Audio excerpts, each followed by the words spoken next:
Hi, I'm here with John Andersen.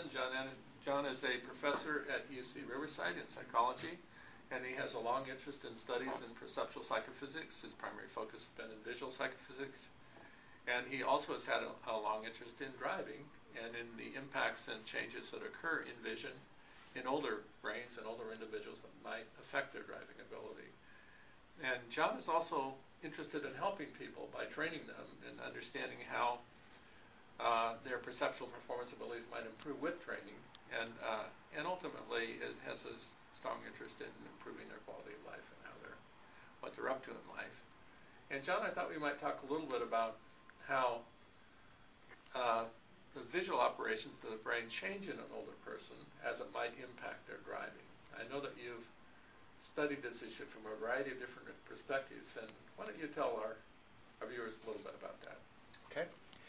Well, it's obvious that one might normally think that vision gets worse because the eye gets worse. Yeah. And the interesting thing from the research that I've been involved in, as well as research from other labs, is that there are a lot of complexities to how vision changes as you get older.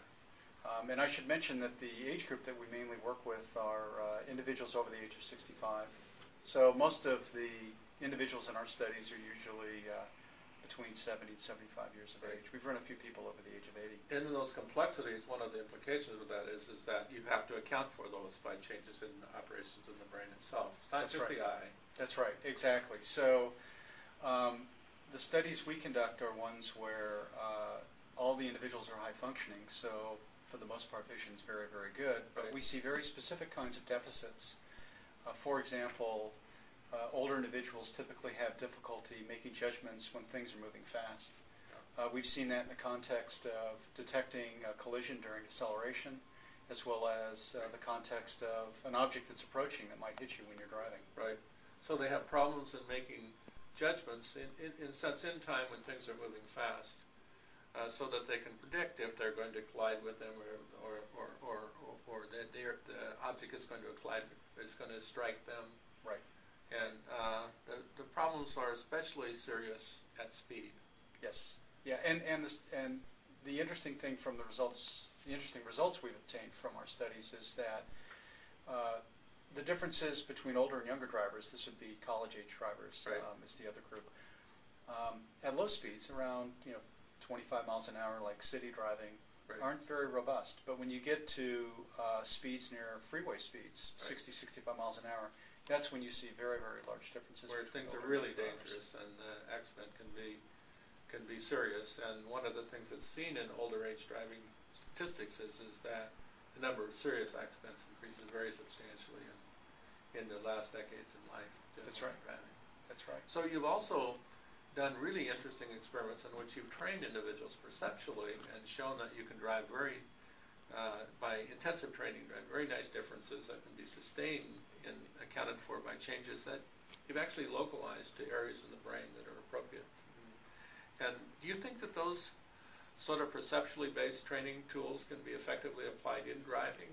I mean, is this something that you're trying to get to in your own research? I think that's the long-term goal. Right. It's one thing when we can show that with certain types of training procedures we can get older individuals to see as well as a 20-year-old when it's dealing with something very simple like orientation pattern. Right. But the real question is, can you also use those same types of procedures and protocols to improve driving skill for people over the age of 65? Out in the real world where things are moving, happening in a complex way, where you have to keep track of multiple things happening at the same time, where you have to make these estimations that are forward projecting in time about what's going to happen. That's right. Yeah. Well, I think this is an exciting area, and I think everyone that's listened to this has gotten a little bit of a more understanding about it. And so John is a public servant. He's a professor at UC Riverside. So if you want to know more about this, I suggest that you look in the literature for reports from his laboratory and this interesting research, and you might think about contacting him if you want more information about this. Thank you very much, John. Thank you.